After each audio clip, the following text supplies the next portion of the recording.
Good morning, St. Francis. It is Monday, August the 16th, 2021, Monday of the 20th week of the year, the 20th week in Ordinary Time.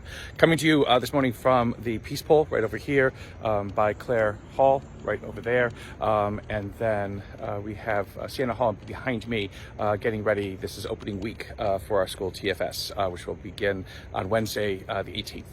And so it is a foggy, as you can see, kind of a foggy morning here in Carolina.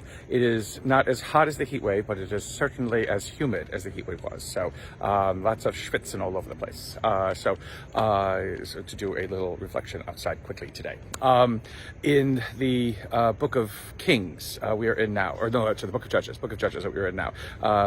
Joshua has tried to lead the Israelites into the Promised Land, into the Holy Land, but again, the fickleness of the Israelites, unfortunately, looms larger than their faith in God, and so they go off following all kinds of other gods, and the one God gets angry and so punishes them, and their successes in trying to take over the land are not as great, and so the whole idea of raising judges to be able to guide and to help the people of Israel remember whose they are and who they are as the chosen people of God is successful sometimes, not really successful at other times, and it's an up and down battle, and hills and valleys, with God trying to lead these stiff-necked people, and unfortunately the Israelites choosing instead to follow false vanities, false lies, or all lies are false, but following after lies, following after untruths, following after fantasies and schemes and dreams and whatever it is, which is basically being done to their undoing, which is basically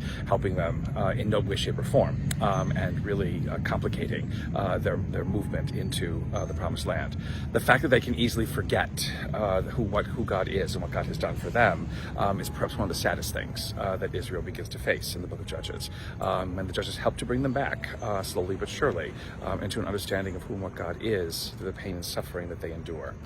In the Gospel, Matthew's Gospel today, we have the rich young man who comes to Jesus basically wanting some kind of glory and honor because he has followed the law of God with all his heart, with all his mind, with all his soul. And again, the man in his arrogance and in his pride basically says, I've done all these kinds of things, it's like, so what else do I need to just, move on up the ladder and into success and into glory? And Jesus basically says, well, because you pushed the envelope, now you're going to be told basically to give away everything you have, give it to the poor, and come and follow him. And the man moves away empty. The man moves away angry and upset because his possessions are many, it says. Not necessarily a condemnation of wealth. It is not a condemnation of those who have means. It's not a condemnation of those who have been successful in life. What it is a condemnation of is, unfortunately, the arrogance that comes from that.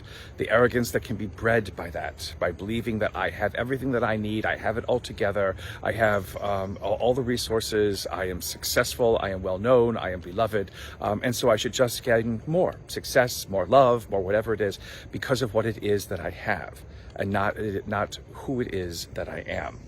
That is the big distinction that Jesus is trying to make. It is not how much we know, how much we have, how much influence we exert over people. It is nothing like that. It is who we are inside. And if who we are inside is not an individual who cares, it's not an individual who is aware of what needs to be done, it's not an individual who has the courage to do what needs to be done, then basically we are barking up the wrong tree. We are doing nothing to benefit us in the end, to benefit this world, and to benefit what God asks us to be in this world. That we always be conscious of who we are inside, who we are at our core, and allow that to be influenced and shaped by the love of God, so that it may be able to offer that love to all we meet. And may the Lord continue to give you his peace.